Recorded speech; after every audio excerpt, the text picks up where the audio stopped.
समस्त पापनाशक स्तोत्रम। भगवान श्री वेदव्यास जी द्वारा रचित 18 पुराणों में से एक अग्नि पुराण में अग्निदेव द्वारा महर्षि वशिष्ठ को दिए गए विभिन्न उपदेश हैं। इसी के अंतर्गत इस पापनाशक स्तोत्र के बारे में महात्मा श्री पुष्कर जी कहते हैं कि मनुष्य चित्त की मलिनतावश चोरी, हत्या, पर स्त्री गमन आदि विभिन्न पाप करता है, पर जब चित्त कुछ शुद्ध होता है तब उसे इन पापों से मुक्ति की इच्छा होती है। उस समय भगवान श्री नारायण की दिव्य स्तुति करने से समस्त पापों का प्रायश्चित्त पूर्ण होता है। इसीलिए इस दिव्य स्तोत्र का नाम समस्त पापनाशक स्तोत्र है। आइए इसे श्रद्धा और भक्ति के साथ में श्रवण करते हैं। पुष्करो वाच विष्णवे विष्णवे नित्यं विष्णवे विष्णवे नमः। नमामि विष्णुं चित्तस्थं अहंकारगतिं हरं। चित्तस्थमीशमव्यक्तम् अनन्तमपराजितं। विष्णुमीढ्यं शेषेण अनादिनिधिनं विभुं। विष्णुचित्तगतो यन्मे विष्णुर्बुद्धिगतश्च यच्चाहंकारगो विष्णुर्यद्विष्णुर्मयि संस्थितः। करोति कर्म भूतोऽसौ स्थावरस्य चरस्य च। तत्पापं नाशमायातु तस्मिन्नेव हि चिन्तिते। ध्यातो हरति यत्पापं स्वप्ने दृष्टतु भावनात्। तमुपेन्द्रमहं विष्णुं प्रणतार्तिहरं हरिं। जगत्यस्मिन्निराधारे मज्यमाने तमस्यधः।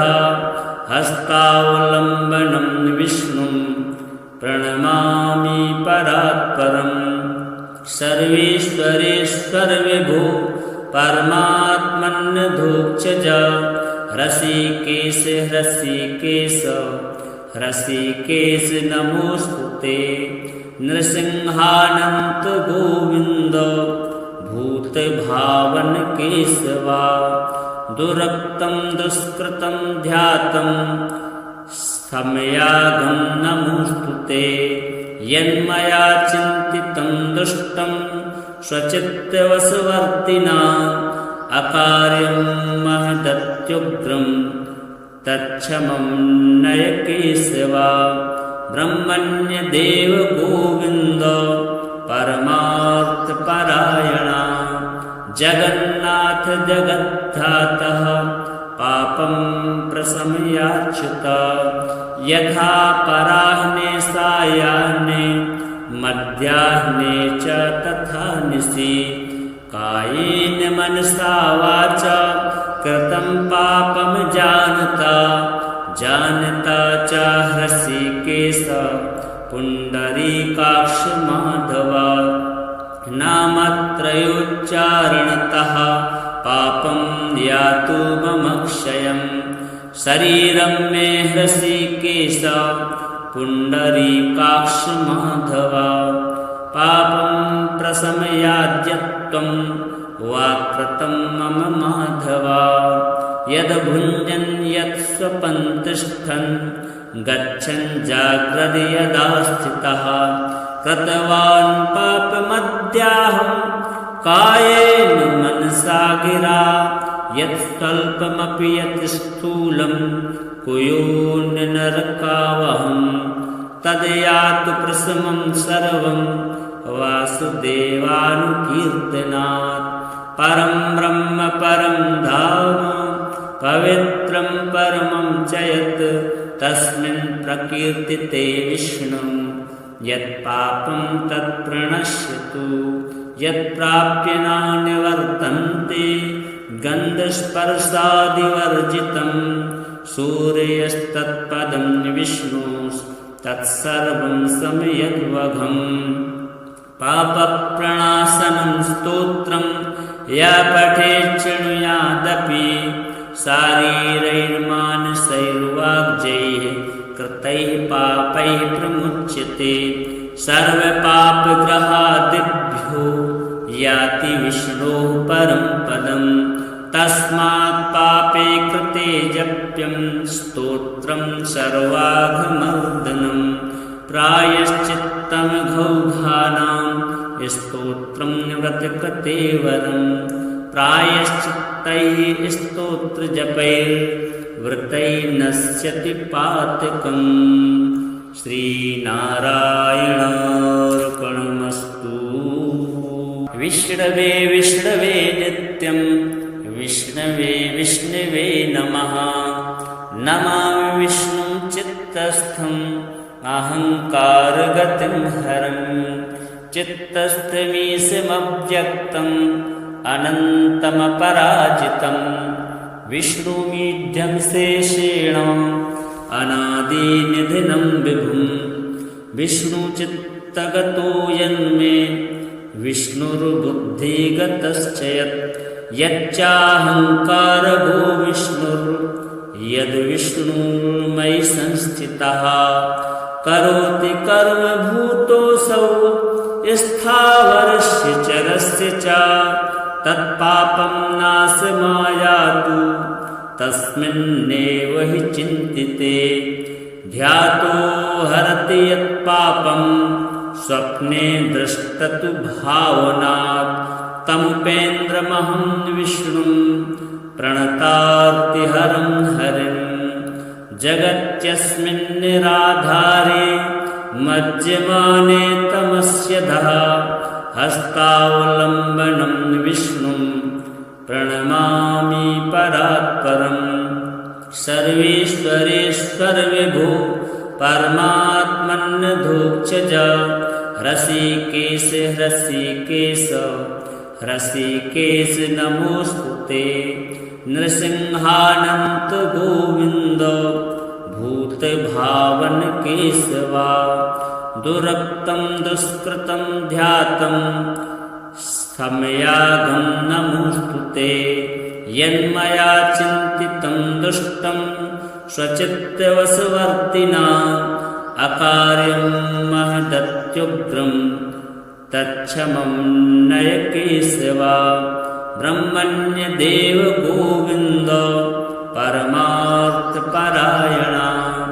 जगन्नाथ जगद्धातः पापं प्रशमयाच्युत यथा पराह्ने सायाह्ने मध्याह्ने च तथा निशि कायेन मनसा वाचा कृतं पापं जानता च हृषीकेश पुण्डरीकाक्ष माधव नामत्रयोच्चारणतः पापं यातु मम क्षयं शरीरं मे हृषीकेश पुण्डरीकाक्ष माधव पापं प्रशमयाद्यत्वं वाक्कृतं मम माधव यद्भुञ्जन् यत्स्वपन् तिष्ठन् गच्छन् जाग्रति यदा स्थितः कृतवान् पापमद्याहं कायेन मनसा गिरा यत् स्वल्पमपि यत् स्थूलं कुयोन्नरकावहं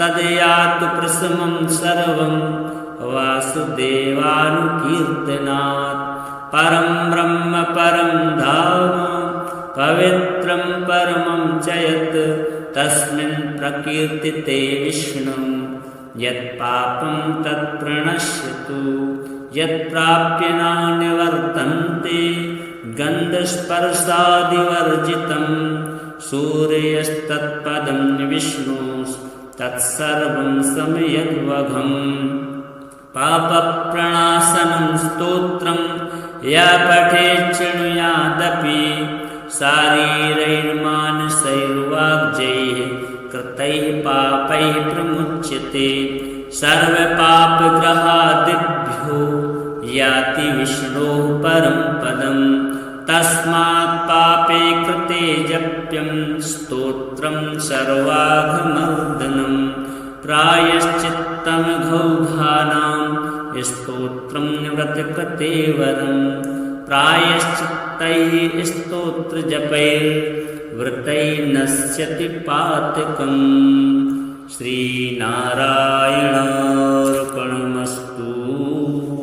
विष्णवे विष्णवे नित्यं विष्णवे विष्णवे नमः। नमामि विष्णुं चित्तस्थम् अहङ्कारगतिं हरं चित्तस्थमीशमव्यक्तम् अनन्तमपराजितं विष्णुमीढ्यं शेषेण अनादिनिधिनं विभुं विष्णुचित्तगतो यन्मे विष्णुर्बुद्धिगतश्च यच्चाहङ्कारगो विष्णुर्यद्विष्णुर्मयि संस्थितः करोति कर्मभूतोऽसौ स्थावरस्य चरस्य च तत्पापं नाशमायातु तस्मिन्नेव हि चिन्तिते ध्यातो हरति यत्पापं स्वप्ने दृष्टतु भावनात् तमुपेन्द्रमहं विष्णुं प्रणतार्तिहरं हरिं जगत्यस्मिन् निराधारे मज्यमाने तमस्य धः हस्तावलम्बनं विष्णुं प्रणमामि परात्परं सर्वेश्वरेश्वर विभो परमात्मन्नधोक्षज ऋषिकेश ऋषिकेश ऋषिकेश नमोस्तुते नृसिंहानन्त गोविन्द भूतभावन केशवा दुरक्तं दुष्कृतं ध्यातं समयागं नमोस्तुते यन्मया चिन्तितं दुष्टं स्वचित्तवशवर्तिना अकार्यं महदत्युग्रं तच्छमं नय केशवा ब्रह्मण्यदेव गोविन्द परमार्थपरायणा जगन्नाथ जगद्धातः पापं प्रशमयाच्युत यथा पराह्ने सायाह्ने मध्याह्ने च तथा निशि कायेन मनसा वाचा कृतं पापं जानता च ऋषिकेश पुण्डरीकाक्ष माधव नामत्रयोच्चारणतः पापं यातु मम क्षयं शरीरं मे ऋषिकेश पुण्डरीकाक्ष माधव पापं प्रशमयाद्यत्वं वाकृतं मम माधव यद्भुञ्जन् यत्स्वपन् तिष्ठन् गच्छन् जाग्रति यदा स्थितः कृतवान् पापमद्याहं कायेन मनसा गिरा यत् स्वल्पमपि यत् स्थूलं कुयोन्यनरकावहं तद्यातु प्रशमं सर्वं वासुदेवानुकीर्तनात् परं ब्रह्म परं धाम पवित्रं परमं च यत् तस्मिन् प्रकीर्तिते विष्णुं यत्पापं तत्प्रणश्यतु यत्प्राप्य नानिवर्तन्ते गन्धस्पर्शादिवर्जितं सूर्यस्तत्पदं विष्णुस्तत्सर्वं समयद्वघम् पापप्रणाशनं स्तोत्रं या पठेत् शृणुयादपि शारीरैर्मानसैर्वाग्जैः कृतैः पापैः प्रमुच्यते सर्वपापग्रहादिभ्यो याति विष्णोः परं पदं तस्मात् पापे कृते जप्यं स्तोत्रं सर्वाघमर्दनं प्रायश्चित्तमघौघानां स्तोत्रं व्रतकृतेवरं प्रायश्चित्तैः स्तोत्रजपैर्व्रतैर्नश्यति पातकम्। श्रीनारायणार्पणमस्तु। विष्णवे विष्णवे नित्यं विष्णवे विष्णवे नमः। नमामि विष्णुं चित्तस्थम् अहङ्कारगतिं हरं। चित्तस्थमीशमव्यक्तम् अनन्तमपराजितं। विष्णुमीढ्यं शेषेण अनादिनिधिनं विभुं। विष्णुचित्तगतो यन्मे विष्णुर्बुद्धिगतश्च यच्चाहङ्कारगो विष्णुर्यद्विष्णुर्मयि संस्थितः। करोति कर्मभूतोऽसौ स्थावरस्य चरस्य च। तत्पापं नाशमायातु तस्मिन्नेव हि चिन्तिते। ध्यातो हरति यत्पापं स्वप्ने दृष्टतु भावनात्। तमुपेन्द्रमहं विष्णुं प्रणतार्तिहरं हरिं। जगत्यस्मिन् निराधारे मज्यमाने तमस्यधः। हस्तावलम्बनं विष्णुं प्रणमामि परात्परम्। सर्वेश्वरेश्वर विभो परमात्मन्यधोक्षज। हृषीकेश हृषीकेश हृषीकेश नमोस्तुते। नृसिंहानन्त गोविन्द भूतभावन केशवा। दुरक्तं दुष्कृतं ध्यातं समयागं नमोस्तुते। यन्मया चिन्तितं दुष्टं स्वचित्तवशवर्तिना। अकार्यं महदत्युग्रं तच्छमं नय केशवा। ब्रह्मण्यदेव गोविन्द परमार्थपरायणा। जगन्नाथ जगद्धातः पापं प्रशमयाच्युत।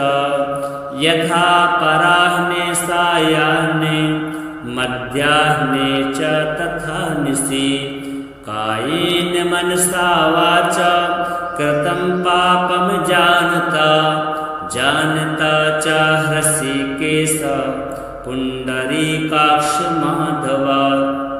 नामत्रयोच्चारणतः पापं यातु मम क्षयम्।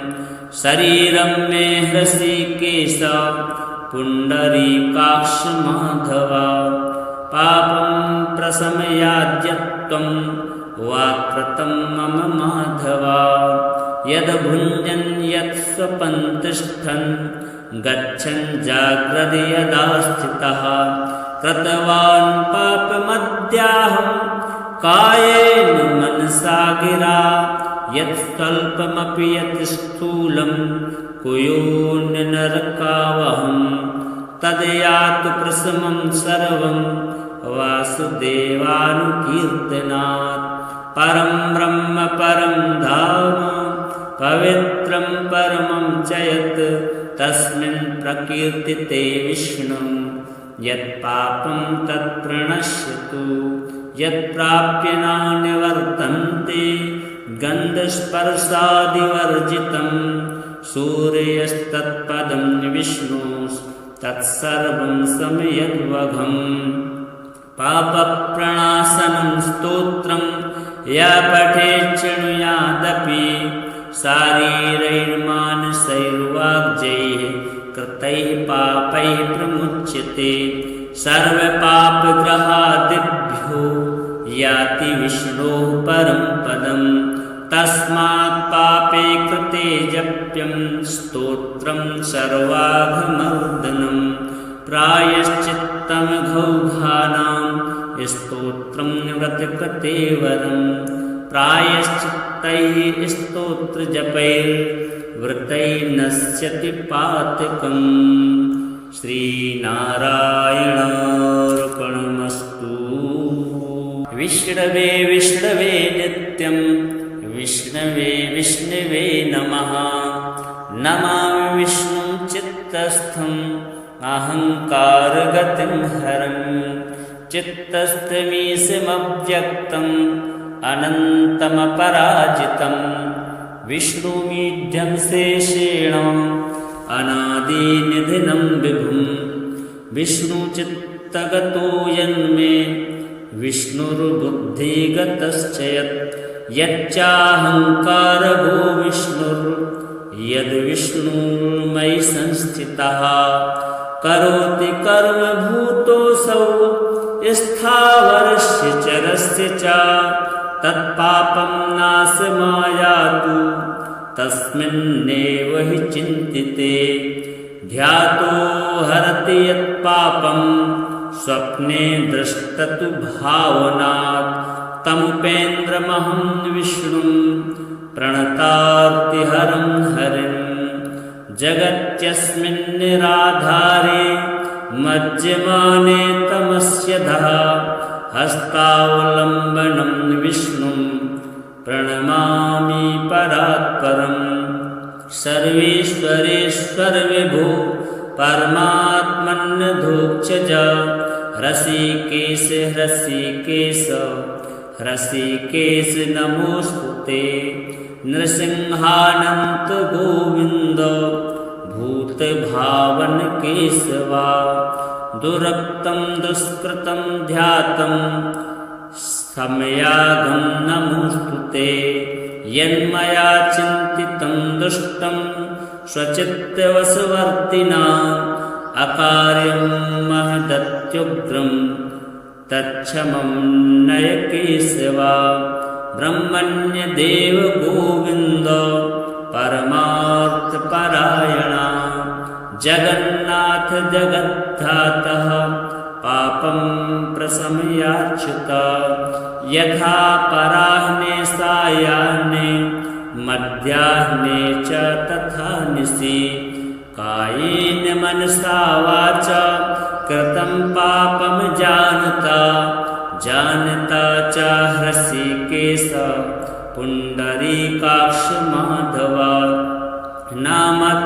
नामत्रयोच्चारणतः पापं यातु मम क्षयं शरीरं मे हृषीकेश पुण्डरीकाक्ष माधव पापं प्रशमयाद्यत्वं वाक्कृतं मम माधव यद्भुञ्जन् यत्स्वपन् तिष्ठन् गच्छन् जाग्रति यदा स्थितः कृतवान् पापमद्याहं कायेन मनसा गिरा यत् स्वल्पमपि यत् स्थूलं कुयोन्यनरकावहं तद्यातु प्रशमं सर्वं वासुदेवानुकीर्तनात् परं ब्रह्म परं धाम पवित्रं परमं च यत् तस्मिन् प्रकीर्तिते विष्णुं यत्पापं तत्प्रणश्यतु यत्प्राप्य नानिवर्तन्ते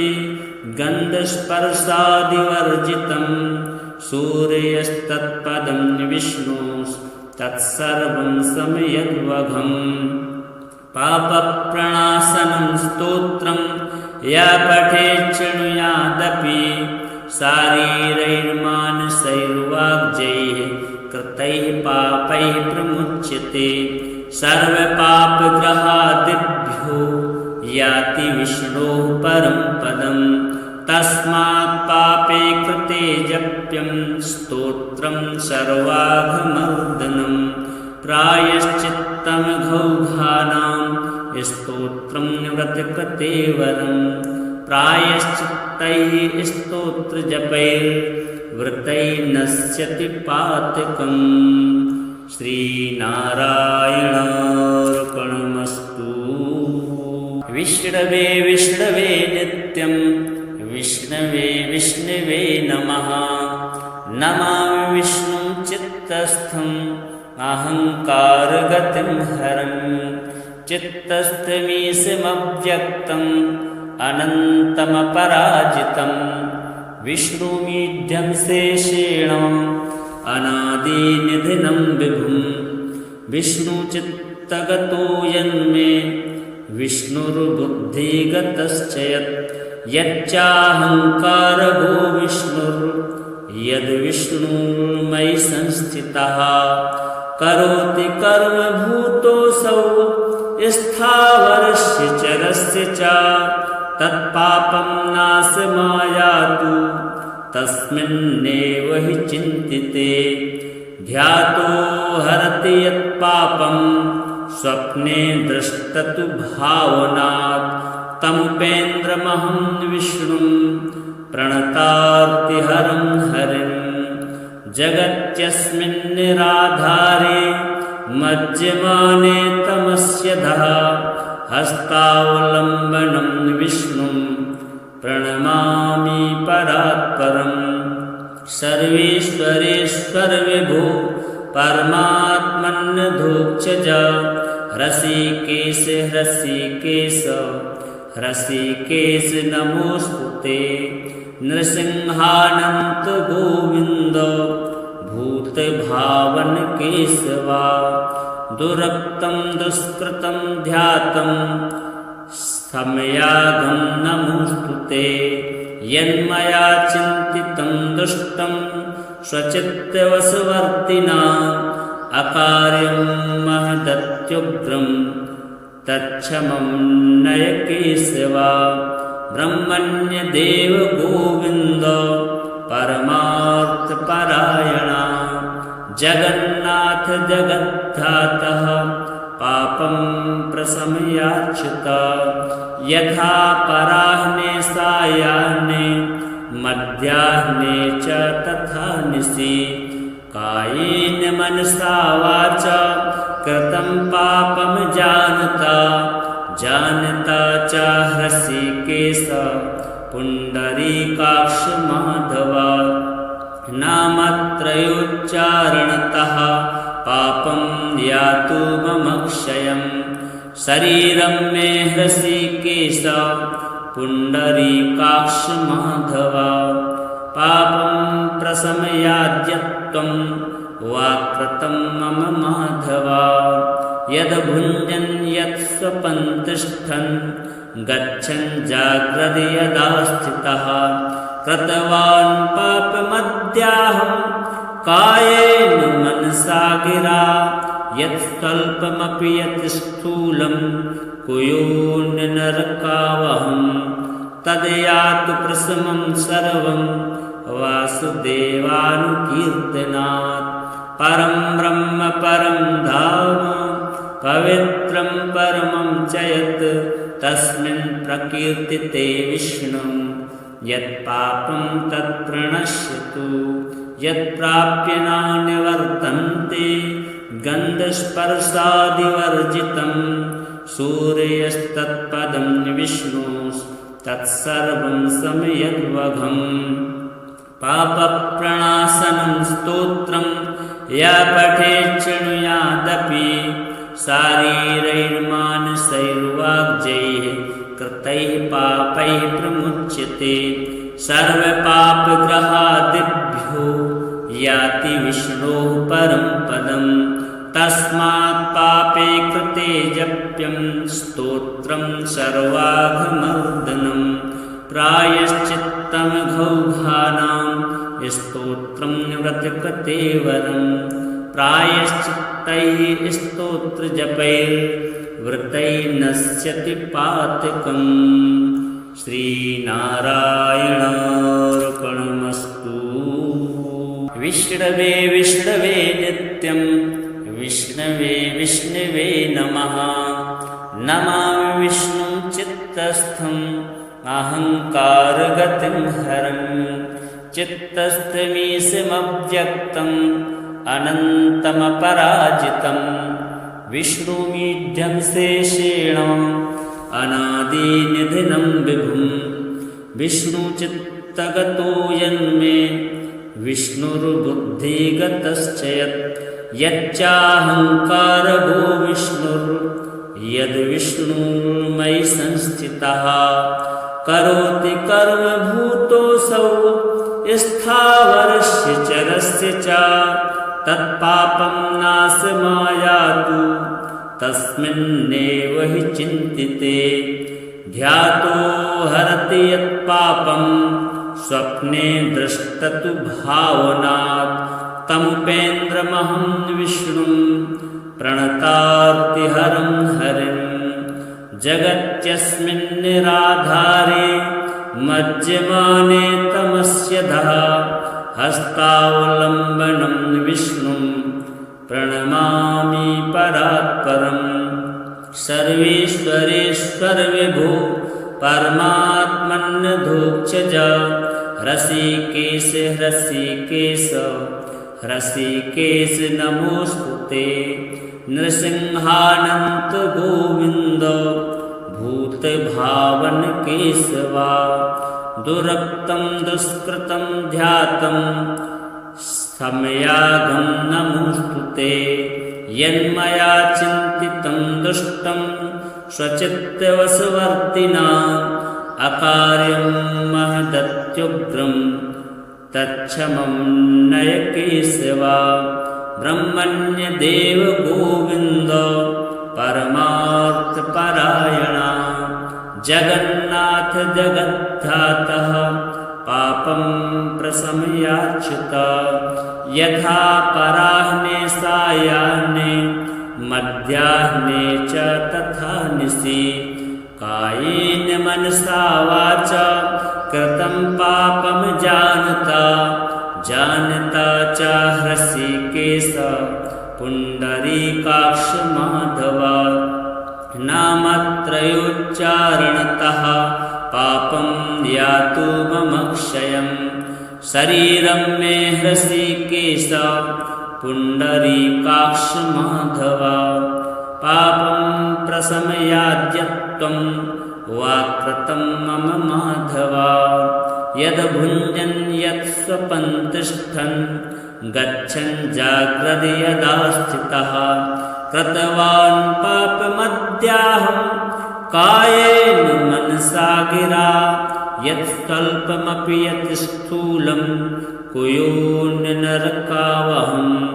तद्यातु प्रशमं सर्वं वासुदेवानुकीर्तनात् परं ब्रह्म परं धाम पवित्रं परमं च यत् तस्मिन् प्रकीर्तिते विष्णुं यत्पापं तत्प्रणश्यतु यत्प्राप्य न निवर्तन्ते गन्धस्पर्शादिवर्जितं सूर्यस्तत्पदं विष्णुस्तत्सर्वं समयद्वघम् पापप्रणाशनं स्तोत्रं या पठेत् शृणुयादपि शारीरैर्मानसैर्वाग्जैः कृतैः पापैः प्रमुच्यते सर्वपापग्रहादिभ्यो याति विष्णोः परं पदम् तस्मात् पापे कृते जप्यं स्तोत्रं सर्वाघमर्दनं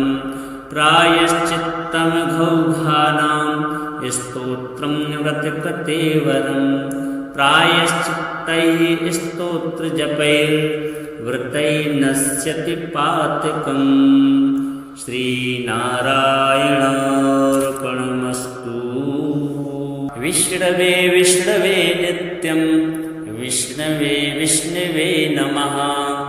नमामि विष्णुं चित्तस्थं अहङ्कारगतिं हरं चित्तस्थमीशमव्यक्तम् अनन्तमपराजितं विष्णुमीढ्यं शेषेण अनादिनिधिनं विभुं विष्णुचित्तगतो यन्मे विष्णुर्बुद्धिगतश्च यच्चाहङ्कारगो विष्णुर्यद्विष्णुर्मयि संस्थितः करोति कर्मभूतोऽसौ स्थावरस्य चरस्य च तत्पापं नाशमायातु तस्मिन्नेव हि चिन्तिते ध्यातो हरति यत्पापं स्वप्ने दृष्टतु भावनात् तमुपेन्द्रमहं विष्णुं प्रणतार्तिहरं हरिं जगत्यस्मिन् निराधारे मज्यमाने तमस्यधः हस्तावलम्बनं विष्णुं प्रणमामि परात्परम् सर्वेश्वरेश्वर विभो परमात्मन्नधोक्षज ऋषिकेश ऋषिकेश ऋषिकेश नमोस्तुते नृसिंहानंत गोविंद भूतभावन केशवा दुरक्तं दुष्कृतं ध्यातं समयागं नमोस्तुते यन्मया चिन्तितं दुष्टं स्वचित्तवशवर्तिना अकार्यं महदत्युग्रं तच्छमं नय केशवा ब्रह्मण्यदेव गोविन्द परमार्थपरायणा जगन्नाथ जगद्धातः पापं प्रशमयाच्युत यथा पराह्ने सायाह्ने मध्याह्ने च तथा निशि कायेन मनसा वाचा कृतं पापं जानता च ऋषिकेश पुण्डरीकाक्ष माधव नामत्रयोच्चारणतः पापं यातु मम क्षयं शरीरं मे ऋषिकेश पुण्डरीकाक्ष माधव पापं प्रशमयाद्यत्वं वाक्कृतं मम माधव यद्भुञ्जन् यत्स्वपन् तिष्ठन् गच्छन् जाग्रति यदा स्थितः कृतवान् पापमद्याहं कायेन मनसा गिरा यत् स्वल्पमपि यत् स्थूलं कुयोन्यनरकावहं तद्यातु प्रशमं सर्वं वासुदेवानुकीर्तनात् परं ब्रह्म परं धाम पवित्रं परमं च यत् तस्मिन् प्रकीर्तिते विष्णुं यत्पापं तत्प्रणश्यतु यत्प्राप्य नानिवर्तन्ते गन्धस्पर्शादिवर्जितं सूर्यस्तत्पदं विष्णुस्तत्सर्वं समयद्वघम् पापप्रणाशनं स्तोत्रं या पठेत् शृणुयादपि शारीरैर्मानसैर्वाग्जैः कृतैः पापैः प्रमुच्यते सर्वपापग्रहादिभ्यो याति विष्णोः परं पदं तस्मात् पापे कृते जप्यं स्तोत्रं सर्वाघमर्दनं प्रायश्चित्तमघौघानां स्तोत्रं व्रतकृतेवरं प्रायश्चित्तैः स्तोत्रजपैर्व्रतैर्नश्यति पातकम् श्रीनारायणार्पणमस्तु। विष्णवे विष्णवे नित्यं विष्णवे विष्णवे नमः नमामि विष्णुं चित्तस्थम् अहङ्कारगतिं हरं चित्तस्थमीशमव्यक्तम् अनन्तमपराजितं विष्णुमीढ्यं शेषेण अनादिनिधिनं विभुं विष्णुचित्तगतो यन्मे विष्णुर्बुद्धिगतश्च यच्चाहङ्कारगो विष्णुर्यद्विष्णुर्मयि संस्थितः करोति कर्मभूतोऽसौ स्थावरस्य चरस्य च तत्पापं नाशमायातु तस्मिन्नेव हि चिन्तिते ध्यातो हरति यत्पापं स्वप्ने दृष्टतु भावनात् तमुपेन्द्रमहं विष्णुं प्रणतार्तिहरं हरिं जगत्यस्मिन् निराधारे मज्यमाने तमस्य धः हस्तावलम्बनं विष्णुं प्रणमामि परात्परं सर्वेश्वरेश्वर विभो परमात्मन्नधोक्षज ऋषिकेश ऋषिकेश ऋषिकेश नमोस्तुते नृसिंहानंत गोविंद भूतभावन केशवा दुरक्तं दुष्कृतं ध्यातं सम्यागं नमोऽस्तु ते। यन्मया चिन्तितं दुष्टं स्वचित्तवशवर्तिना अकार्यं महदत्युग्रं तच्छमं नय केशव। ब्रह्मण्यदेव गोविन्द परमार्थपरायणा जगन्नाथ जगद्धातः पापं प्रशमयाच्युत। यथा पराह्ने सायाह्ने मध्याह्ने च तथा निशि कायेन मनसा वाचा कृतं पापं जानता च हृषीकेश पुण्डरीकाक्ष माधव। नामत्रयोच्चारणतः पापं यातु मम क्षयम् शरीरं मे हृषीकेश पुण्डरीकाक्ष माधव। पापं प्रशमयाद्यत्वं वाक्कृतं मम माधव। यद्भुञ्जन् यत्स्वपन् तिष्ठन् गच्छन् जाग्रति यदा स्थितः कृतवान् पापमद्याहं कायेन मनसा गिरा। यत् स्वल्पमपि यत् स्थूलं कुयोऽन्यनरकावहं तद्यातु प्रशमं सर्वं वासुदेवानुकीर्तनात्। परं ब्रह्म परं धाम पवित्रं परमं च यत् तस्मिन् प्रकीर्तिते विष्णुं यत्पापं तत्प्रणश्यतु। यत्प्राप्य न निवर्तन्ते गन्धस्पर्शादिवर्जितं सूर्यस्तत्पदं विष्णुस्तत्सर्वं सम्यग्वघम्।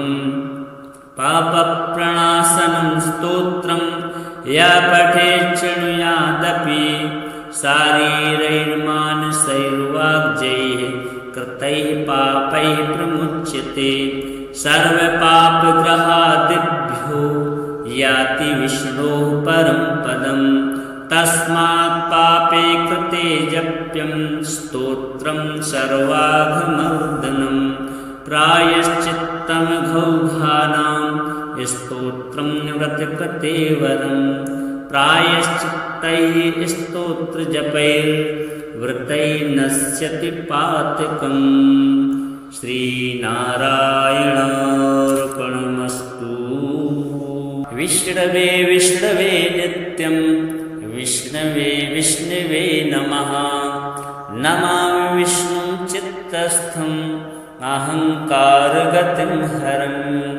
चित्तस्थमीशमव्यक्तम् अनन्तमपराजितं। विष्णुमीढ्यं शेषेण अनादिनिधिनं विभुं।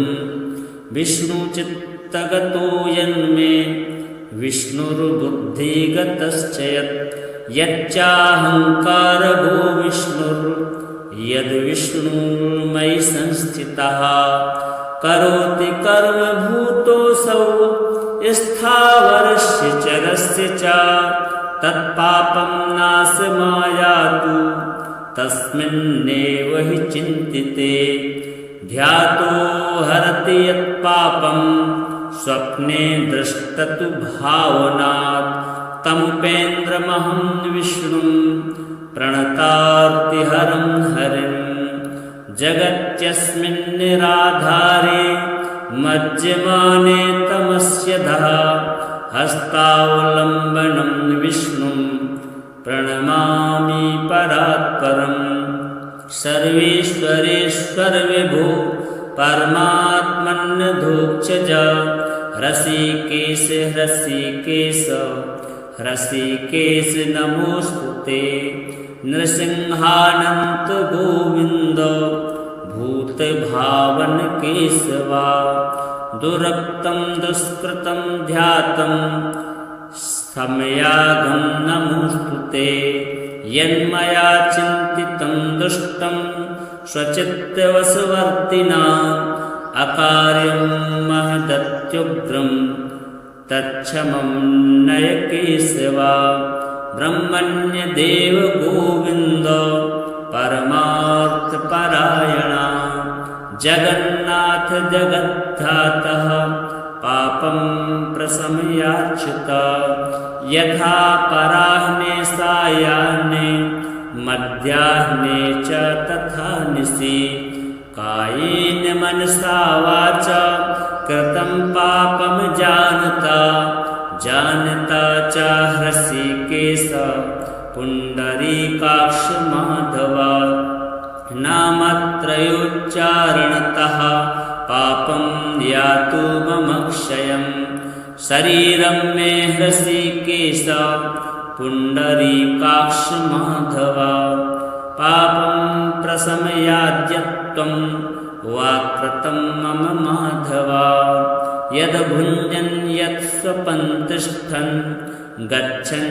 जाग्रति यदा स्थितः कृतवान् पापमद्याहं कायेन मनसा गिरा यत् स्वल्पमपि यत् स्थूलं कुयोऽन्यनरकावहं तद्यातु प्रशमं सर्वं वासुदेवानुकीर्तनात् परं ब्रह्म परं धाम पवित्रं परमं च यत् तस्मिन् प्रकीर्तिते विष्णुं यत्पापं तत्प्रणश्यतु यत्प्राप्य नानिवर्तन्ते गन्धस्पर्शादिवर्जितं सूर्यस्तत्पदं विष्णुस्तत्सर्वं सम्यग्वघम् पापप्रणाशनं स्तोत्रं या पठेत् शृणुयादपि शारीरैर्मानसैर्वाग्जैः कृतैः पापैः प्रमुच्यते सर्वपापग्रहादिभ्यो याति विष्णोः परं पदं तस्मात् पापे कृते जप्यं स्तोत्रं सर्वाघमर्दनं प्रायश्चित्तमघौघानां स्तोत्रं व्रतकृते वरं प्रायश्चित्तैः स्तोत्रजपैर्व्रतैर्नश्यति पातकम् श्रीनारायणार्पणमस्तु। विष्णवे विष्णवे नित्यं विष्णवे विष्णवे नमः नमामि विष्णुं चित्तस्थम् अहङ्कारगतिं हरं चित्तस्थमीशमव्यक्तम् अनन्तमपराजितं विष्णुमीढ्यं शेषेण अनादिनिधिनं विभुं विष्णुचित्तगतो यन्मे विष्णुर्बुद्धिगतश्च यच्चाहङ्कारगो विष्णुर्यद्विष्णुर्मयि संस्थितः करोति कर्म भूतोऽसौ स्थावरस्य चरस्य च तत्पापं नाशमायातु तस्मिन्नेव हि चिन्तिते ध्यातो हरति यत्पापं स्वप्ने दृष्टतु भावनात्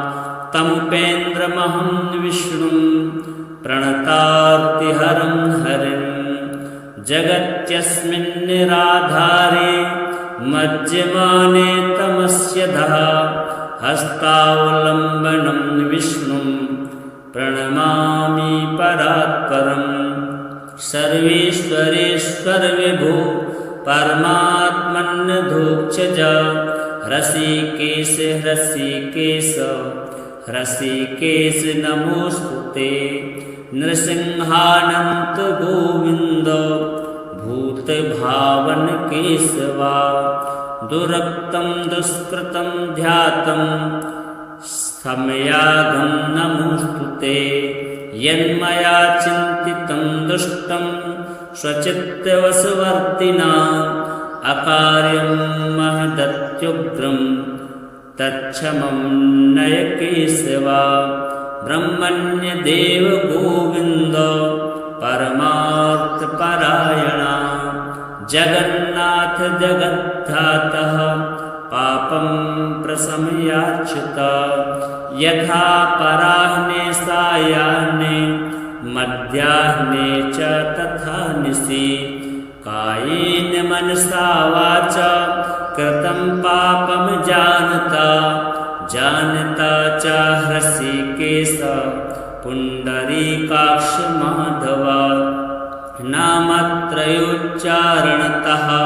पापं यातु मम क्षयम् शरीरं मे हृषीकेश पुण्डरीकाक्ष माधवा पापं प्रशमयाद्यत्वं वाक्कृतं मम माधवा यद् भुञ्जन् यत् स्वपन् तिष्ठन् गच्छन् जाग्रति यदा स्थितः कृतवान् पापमद्याहं कायेन मनसा गिरा यत् स्वल्पमपि यत् स्थूलं कुयोन्यनरकावहं तद्यातु प्रशमं सर्वं वासुदेवानुकीर्तनात् परं ब्रह्म परं धाम पवित्रं परमं च यत् तस्मिन् प्रकीर्तिते विष्णुं यत्पापं तत्प्रणश्यतु यत्प्राप्य न निवर्तन्ते गन्धस्पर्शादिवर्जितं सूर्यस्तत्पदं विष्णुस्तत्सर्वं समयद्वघम् पापप्रणाशनं स्तोत्रं या पठेत् शृणुयादपि शारीरैर्मानसैर्वाग्जैः कृतैः पापैः प्रमुच्यते सर्वपापग्रहादिभ्यो याति विष्णोः परं पदं तस्मात् पापे कृते जप्यं स्तोत्रं सर्वाघमर्दनं प्रायश्चित्तमघौघानां स्तोत्रं व्रतकृते वरं प्रायश्चित्तैः स्तोत्रजपैर्व्रतैर्नश्यति पातकम् श्रीनारायणार्पणमस्तु। विष्णवे विष्णवे नित्यं विष्णवे विष्णवे नमः नमामि विष्णुं चित्तस्थम् अहङ्कारगतिं हरं चित्तस्थमीशमव्यक्तम् अनन्तमपराजितं विष्णुमीढ्यं शेषेण अनादिनिधनं विभुं विष्णुचित्तगतो यन्मे विष्णुर्बुद्धिगतश्च यच्चाहङ्कारगो विष्णुर्यद्विष्णुर्मयि संस्थितः करोति कर्मभूतोऽसौ स्थावरस्य चरस्य च तत्पापं नाशमायातु तस्मिन्नेव हि चिन्तिते ध्यातो हरति यत्पापं स्वप्ने दृष्टतु भावनात् तमुपेन्द्रमहं विष्णुं प्रणतार्तिहरं हरिं जगत्यस्मिन् निराधारे मज्यमाने तमस्य धः हस्तावलम्बनं विष्णुं प्रणमामि परात्परं सर्वेश्वरेश्वर विभो परमात्मन्नधोक्षज हृषीकेश हृषीकेश हृषीकेश नमोस्तुते नृसिंहानन्त गोविन्द भूतभावन केशवा दुरक्तं दुष्कृतं ध्यातं समयागं नमोस्तुते यन्मया चिन्तितं दुष्टं स्वचित्तवशवर्तिना अकार्यं महदत्युग्रं तच्छमं नय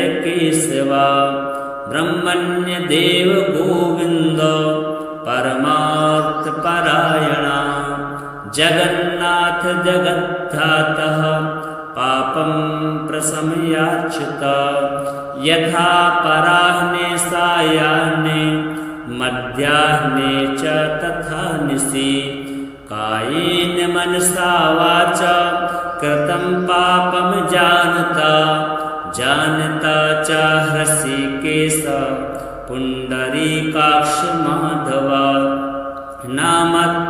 नामत्रयोच्चारणतः पापं यातु मम क्षयम् शरीरं मे हृषीकेश पुण्डरीकाक्ष माधवा पापं प्रशमयाद्यत् त्वं वा कृतं मम माधवा।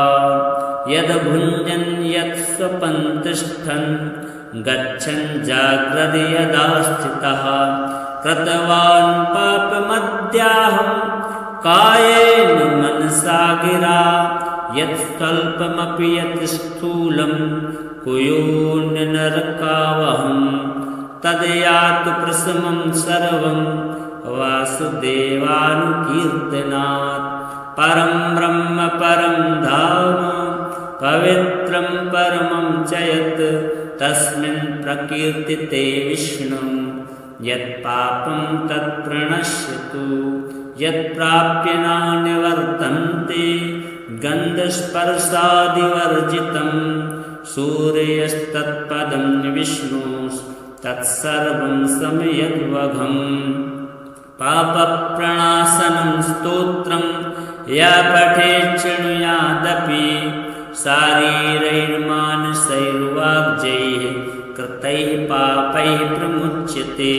सर्वपापग्रहादिभ्यो याति विष्णोः परं पदम्। तस्मात् पापे कृते जप्यं स्तोत्रं सर्वाघमर्दनं। प्रायश्चित्तमघौघानां स्तोत्रं व्रतकृते वरं। प्रायश्चित्तैः स्तोत्रजपैर्व्रतैर्नश्यति पातकम्। श्रीनारायणार्पणमस्तु।